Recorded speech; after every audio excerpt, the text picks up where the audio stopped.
नमस्कार।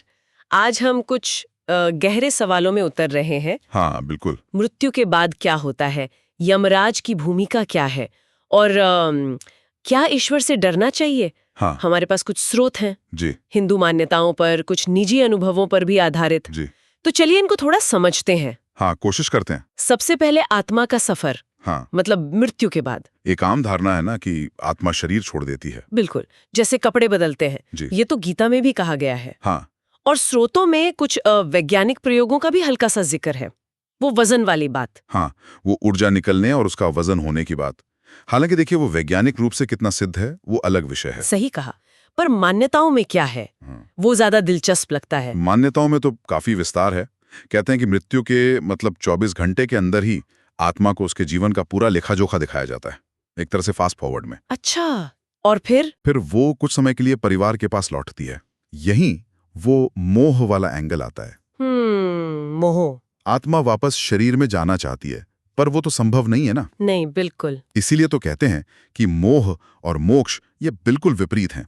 ये बात तो है। तो क्या इसीलिए मतलब दाह संस्कार जैसी रस्में हैं, ताकि आत्मा पुराने शरीर से जुड़ाव छोड़ सके? हाँ, एक कारण ये भी माना जाता है। बिल्कुल। और वो जो 13 दिनों की रस्में होती हैं, हाँ, 13वीं। स्रोतों में एक नजरिया ये भी मिलता है कि ये सिर्फ शोक के लिए नहीं है, ये आत्मा के लिए एक तरह का सिस्टम रीबूट जैसा है। System reboot. अच्छा हाँ, मतलब पिछली यादों, मोह, उस सारे डेटा को क्लियर करके अगले सफर के लिए तैयार करना, अगले जन्म के लिए। ये तो काफी गहरा विचार है, एक तरह की तैयारी। अच्छा, अब उन पर आते हैं जिनका नाम लेते हुए थोड़ा झिझक होती है लोगों को, यमराज। हाँ, यमराज। डर और सम्मान दोनों जुड़े हैं इनसे, लेकिन कहानियां बड़ी रोचक हैं। हाँ, स्रोतों में भी जिक्र है। एक कहानी है, वो गरुड़ और चिड़िया वाली, बहुत सुनी जाती है। हाँ, सुनाइए ना। गरुड़ ने देखा कि यमराज एक छोटी सी चिड़िया को बहुत अजीब तरह से देख रहे हैं, तो गरुड़ को दया आ गई। उन्होंने सोचा मैं इसे बचा लेता हूं, और चिड़िया को उठाकर हजारों मील दूर एक पहाड़ पर छोड़ाए। अच्छा, बचा लिया। हाँ, उन्हें लगा बचा लिया, पर बाद में जब यमराज मिले तो उन्होंने गरुड़ से कहा, मैं तो हैरान था कि वो चिड़िया वहां क्या कर रही थी। क्यों? क्योंकि उसकी मृत्यु तो कुछ ही देर में हजारों मील दूर उसी पहाड़ पर एक सांप के काटने से लिखी थी। अरे! तो गरुड़ ने अनजाने में उसे मौत के मुंह में ही पहुंचा दिया। ये कहानी दिखाती है कि जो होना है वो होकर रहता है। वाह, मतलब होनी को टालना मुश्किल है। बिल्कुल। ये तो काफी गहरी बात है। और यमराज के बारे में कुछ और भी खास बातें हैं ना, उनके परिवार वगैरह के बारे में? हाँ हाँ बिल्कुल। जैसे ये कम लोग जानते हैं कि वो सूर्यदेव और उनकी पत्नी संज्ञा की प्रतिमूर्ति छाया। छाया के पुत्र, इसीलिए उनका वर्ण श्याम बताया जाता है। जी हाँ बिल्कुल। और यमुना नदी उनकी बहन है। अच्छा। और महाभारत में युधिष्ठिर, जो धर्मराज कहलाते हैं, वो यमराज के ही धर्मपुत्र माने जाते हैं। ये सारी बातें यमराज के चरित्र को और भी बहुआयामी बनाती हैं, न्याय और नियति से जुड़ा हुआ। बिल्कुल, और इसी कर्म और फल से जुड़ा है स्वर्ग और नरक का कॉन्सेप्ट। अच्छा। पर क्या ये वाकई में कोई जगह है, जैसे वो तेल की कढ़ाई और अप्सराएं? हाँ, देखिए वो तो कहानियों की बातें हैं, लेकिन स्रोतों में एक मजबूत विचार ये मिलता है कि स्वर्ग नरक कहीं और नहीं, यही है। यही मतलब इसी जीवन में? हाँ, जब हम बहुत ज्यादा मानसिक कष्ट में होते हैं, दुख में, कठिन हालात में, तो वो अनुभव नरक जैसा ही तो है। बात तो सही है। और जब जीवन में सुख है, शांति है, संतुष्टि है, तो वही स्वर्ग का अनुभव है। ये काफी हद तक हमारे कर्मों और हमारी सोच पर निर्भर करता है। अच्छा, तो अगर ये सब कर्मों का ही खेल है, यही अनुभव हो रहा है, तो फिर ईश्वर से डरने की क्या जरूरत है? हाँ, ये सवाल उठता है। पूजा पाठ में भी हम डरते हैं, भूल चूक माफी मांगते हैं, ये डर क्यों? यहाँ एक बहुत ही दिलचस्प तर्क दिया गया है स्रोत में।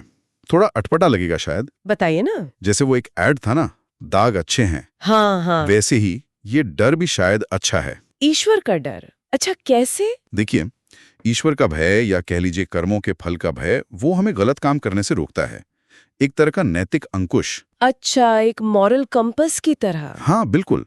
ये सोचना कि कोई देख रहा है, हमारे कर्मों का हिसाब होगा, ये हमें सही रास्ते पर रखने में मदद करता है। जैसे अंधेरे का डर होता है ना, तभी तो हम रोशनी की कदर करते हैं। हाँ। वैसे ही शायद मृत्यु का या उसके बाद के परिणामों का डर हमें जीवन को सही ढंग से जीने की प्रेरणा देता है। तो मतलब ये डर वो वाला डर नहीं है जो आतंकित करे, बल्कि जो हमें जिम्मेदार बनाए। हाँ, इस नजरिए से देखें तो यही लगता है, ये एक तरह की जवाबदेही का एहसास है। ये एक अलग दृष्टिकोण है। अच्छा, अब इसी अनदेखे और अनजाने की बात करें तो क्या भूत प्रेत जैसी चीजों का भी कोई जिक्र है स्रोत में? एक निजी अनुभव भी है शायद? हाँ, एक निजी अनुभव का वर्णन है। लिखने वाले ने बताया है कि जब वो 9वीं कक्षा में थे, शाम के समय हॉस्टल के कॉरिडोर में चल रहे थे, जी। तो उन्हें महसूस हुआ कि कोई लंबा सा उम्र में बड़ा व्यक्ति तेजी से पास से गुजरा। तो उन्होंने शिष्टाचार में रास्ता भी छोड़ा और जब पलट कर देखा तो कोई नहीं था, बिल्कुल खाली कॉरिडोर। अरे! अब देखिए, इसे साबित तो नहीं किया जा सकता, ये पूरी तरह से व्यक्तिपरक अनुभव है, हाँ, वो तो है। पर जिसने अनुभव किया उसके लिए वो 100% सच था। तो ये इस विचार को बल देता है कि शायद हमारी समझ, हमारी इंद्रियों से परे भी कुछ है। बात तो है, कुछ चीजें शायद हमारी पकड़ से बाहर है। बिल्कुल। तो कुल मिलाकर ये सारी बातें, आत्मा का सफर, यमराज की भूमिका, स्वर्ग नरक की यहीं होने की बात, ईश्वर का वो अच्छा डर, ये सब दिखाता है कि मृत्यु और उसके बाद की जो भी अवधारणाएं हैं वो हमारे जीने के तरीके पर कितना असर डालती हैं। हाँ, बहुत गहरा असर।